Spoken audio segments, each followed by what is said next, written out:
বাংলাদেশ ভারত সীমান্তে আজকে যে জিনিসগুলা উদ্ধার করছে ভারতীয় বিএসএফ,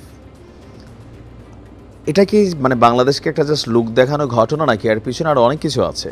আপনি ভাবতে পারেন ভারত বাংলাদেশ সীমান্তের মধ্যে মাটির নিচে বাংকারের পর বাংকার, তবে সেই বাংকার থেকে যা বের হয়েছে আমরা যারা কুমিল্লাবাসী আছি তারা খুব বেশি আশ্চর্য হই নাই। তবে এর বাহিরে আরও কি কোনো কিছু আছে?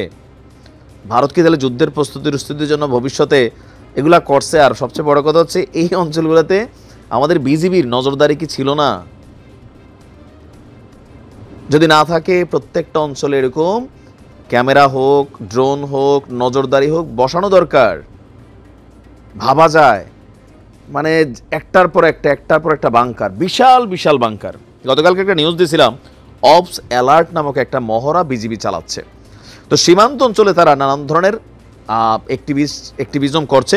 এর মাঝখানে দেখা গেছে বাংলাদেশ ভারত সীমান্তের ভারতীয় অংশে একটি আম বাগানে 4টি গোপন বাংকারের খোঁজ পেয়েছে বিএসএফ। তবে সেই বাংকারে কোনো অস্ত্র গোলাবারুদ নাই।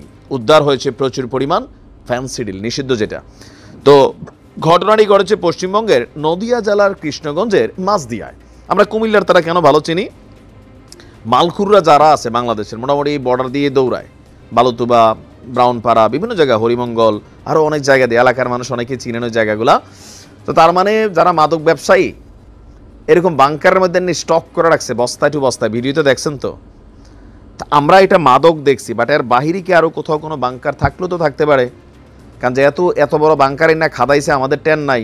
তো সীমান্তে ভারতের এরকম অথবা বিএসএফ আর বিভিন্ন জায়গায় তারা নিজেরও তো এরকম বাংকার খাদাইতে পারে, যে ভবিষ্যতে বাংলাদেশ টু করবা নিচের থেকে টাঁ করে দিব। দর্শক, গত শুক্রবার ভারতের সীমান্তরক্ষী বাহিনীর সদস্যরা গোপন সূত্রে বাংকারের খবর পায়। তো সেই আমবাগানে তল্লাশি অভিযান শুরু করে। মাটির নিচে যে বাংকারগুলো পায় সেখানে মাদক দ্রব্য বোঝাই ছিল।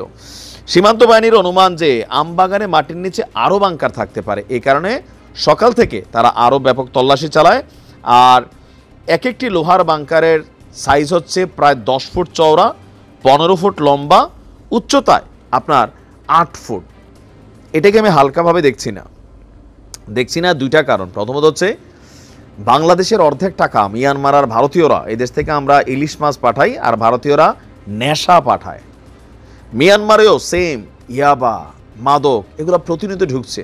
পুরো যুব সমাজগুলা ইফেক্টেড, কেউ যেন দেখার নাই। সুনুফুটি 2-4টা গাঞ্জুটি ব্যবসায়ী 2-1 পোটলা নিয়ে 2-4-10 বোতল নিয়ে ধরা খাইলেও, কিন্তু যারা বড় বড় এগুলোর পৃষ্ঠপোষকতা গাড়ি বিভিন্ন জায়গায় এরা কানেক্টেড, প্রশাসন থেকে শুরু করে রাজনৈতিক ক্যারেক্টার, এরা সবাই সবসময় ধরাছোঁয়ার বাহিরে থাকে। আবার দেখবেন এই মাদক ব্যবসায়ীরা আজকে জেলে ঢুকলে 3 দিন পর একটা জামিন পেয়ে যায়। কে জামিন করে এদের? তারাই করে যারা এদেরকে দিয়া ব্যবসা করে খায়। এটা হচ্ছে মাদকের ভয়াবহতা। তবে সীমান্ত অঞ্চলে আমার মনে হয় আমাদের সীমান্ত অঞ্চলগুলোর একটু মাটির উপর থেকে পরীক্ষা নিরীক্ষা করা উচিত। অনেক কিছু আবিষ্কার হইলেও হইতে পারে। তবে নজরদারি বাড়ানোর বিষয়টা খুবই জরুরি। একদল চোরা কারবারে যদি সীমান্তের কাছাকাছি এসে এরকম করতে পারে, তাহলে ভারতীয় বিএসএফ চাইলে কি করতে না পারে মাটির নিচে দিয়া। যে কোনো দেশের সাথে পাঙ্গা নেওয়ার আগে একটু নিজেদের অবস্থানটা বোঝা উচিত। দৌড় দিয়ে গেলাম, কথা বললাম, এটা করবো সেটা করবো, পরে দেখা গেলো মিনিটের মধ্যে আমরাই নাই। এটা নিঃস্বার্থে করা উচিত। এমন কিছু ঘটবে বিএসএফ তেমন জানে নাই, আমরা তো প্রত্যাশাই করি নাই। এর বাইরে কি আছে সেটা হচ্ছে প্রশ্ন। ভালো থাকবে।